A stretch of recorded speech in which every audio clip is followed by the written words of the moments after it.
Hello guys, আসসালামু আলাইকুম। তোমরা সবাই কেমন আছেন? আমি তো একদম একের আছি। আর একের থাকতে থাকতে আজকে একটা নতুন ভিডিও শেয়ার করবা চলে আনো তোমাদের সাথে। আজকে আমার ভিডিওত মেলা কিছু দেখপিন, মানে সব স্পাইসি স্পাইসি খাবার খালি দেখতেই থাকো আর দেখতেই থাকো।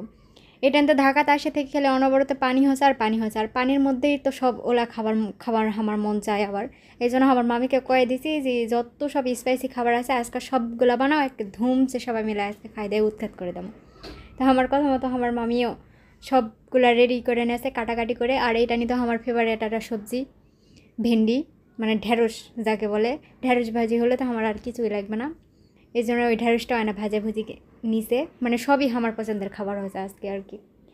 তো আজকে মেলাগুলাই থাকবে, তার মধ্যে থাকবে chicken fry, chilli chicken, fried rice, এলাই হাবি যাবি আর কি।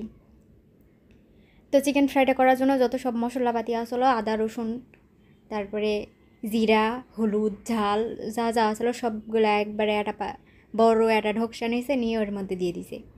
দিয়ে ওর মধ্যে দিতে হবে ভিনেগার, টক দই, তারপরে আমার তো ফেভারিট সস যেটা আমি বাড়িতে বানাই।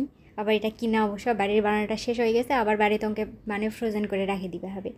তো যাই হোক, এটা কিনাটা দিয়ে এখন এটা মাখতে হবে। মাখলেই তো ফাইন একটা কালার চলে আসবে। খালি এই গুন্দেই যত সব আছে সবই মনে হয় খাই নেবো, কিন্তু না, এর মধ্যে তো আমি মিট চানানে দিয়ে দিলাম খাট্টি সরষের তেল।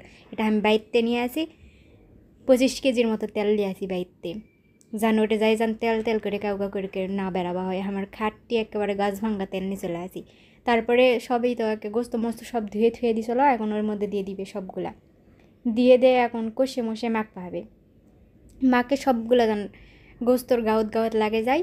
তারপরে দিয়ে দিবে হবে লেবু। লেবু চিপে চাপে দিয়ে এটা এখন মেলাক্ষণ থেকে ধুয়ে দিবে হবে, মানে ওকে এখন ঠান্ডা করবে হবে আর কি। সব জিনিসই অবশ্য মাকে চাকে আগেই যদি আনা ধুয়ে দেন, তাহলে পরে যদি রান্না করেন ওটা বেশি স্বাদ হয়, এটা সবাই জানে। এই জন্য আমরা গোস্ত মস্ত যাই রান্ধি আগে সব মশলাপাতি দিয়ে একেবারে ধুয়ে দিই।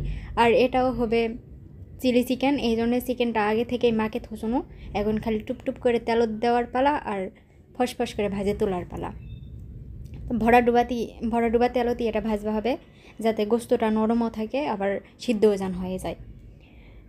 তো মিচ্ছানা পরে উল্টে দিয়ে তো একেবারে লাল টকটক একটা কালার চলে এলো। এটা এখন তুলে নিছি। আর ঢাকা তালে কি আর কমো, খালি খাওন আর খাওন, কিন্তু আমি তো অত আর খা পাই না। কি সবার পেটত কি আর ঘি সহ্য হয়? এই জন্য আমার পেটতে বান হয় না নাকি, আমি তো খাই পাই না এই জন্য যে কত গাল শোল খাই, ওই খালি খাওয়া নেই কথা।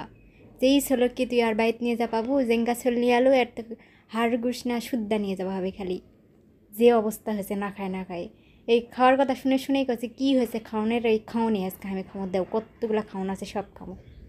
তো কতে কাতে এটা নিয়ে যতগুলা ক্যাপসিকাম আসলো, মানে যত ধরনের আর কি সবগুলাই কাটে নিছি, যাতে দেখতে আনা স্পাইসি হয়। মানে দেখতেই তো খাবার তো দেখার সাথেই স্বাদ, মানে পরিবেশনটা যেঙ্কা হবে খাবার রুচিও তেঙ্গে আসবে। এই জন্য আমার জন্যই কি সুন্দর করে রান্ধছে খালি দেখো।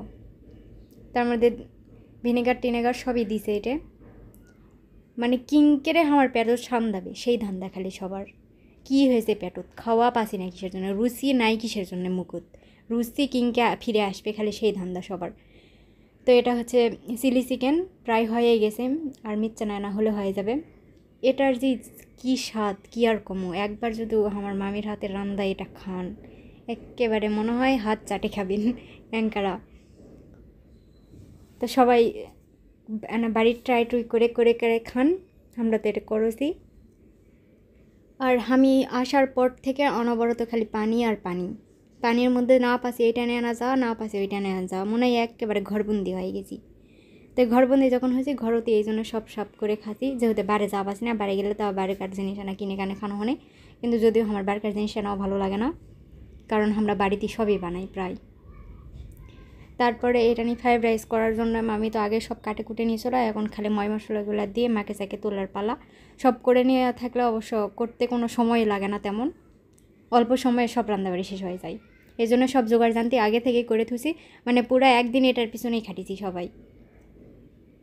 সবাই বলতে খাটে খুঁটে সব রেডি টেডি করে থুসনো, খালি বিকালে যায় খালি ধূপধাপ করে সব তুলে দিয়েছি আর টুকটাপ করে নামাজি, তাড়াতাড়ি হয়ে গেছে। এই জন্য টেরি পাইনি যে এতগুলো জিনিস কেমনে রান্নো, আর সময় করতে করতে চলে গেল। তো এটা নিয়ে ফ্রাইড রাইসটা হয়ে গেছে, এখন চিকেন ফ্রাইটা করার পালা। তো আগে থেকে তো আটাটাও আমাকে নেছো না, আটাটা মিচ্ছানা মানে ঝাল লবণ তেল হলদি এলাচ যাই হোক আর কি দিছি, দিয়ে দায়ে আটাটা আগে রেডি করে নেছো না, ওর মধ্যে খালি ওই যেই গোস্তটা মানে তৈরি করে থুসো না, ওই গোস্তটা এখন ডুবাবা হবে আর ওটা দিবা হবে, আর 2-4টা ডিম গুলে ওর মধ্যে দিয়ে দিয়ে ভাজবা হবে। এটা না মিচ্ছানা লাল লাল করে আগেই তুলে নিবা হবে, মানে পুরাটা একবারে ভাজা হবে না, ভাজলে তো ভিতরকার গোস্তটা সিদ্ধই হয় না। এই জন্য আমি এটা পুরাটা একবারে ভাজবো না, আগে মিচ্ছানা দিয়ে মিচ্ছানা লাল লাল করেই তুলে নেবো, পরে আবার একবারে দিয়ে একবারে লাল করে তুলে নেবো। তাই তো সবই রেডি প্রায়, এখন আমি খাওয়ান দাওয়ানোর পালা, খাওয়া বসে যাবো, কারোটানি কোনো তাকাতাকি না করে খালি খাও আর খাও। আমি তো খাওয়া শুরুই করে দিছি। তো সবাই ভালো থাকো আর আমার পেজটানে বেশি বেশি সাপোর্ট করো, আমার ভিডিওগুলো বেশি বেশি শেয়ার করো। সবাই ভালো থাকো, টাটা বাই বাই, আল্লাহ হাফেজ।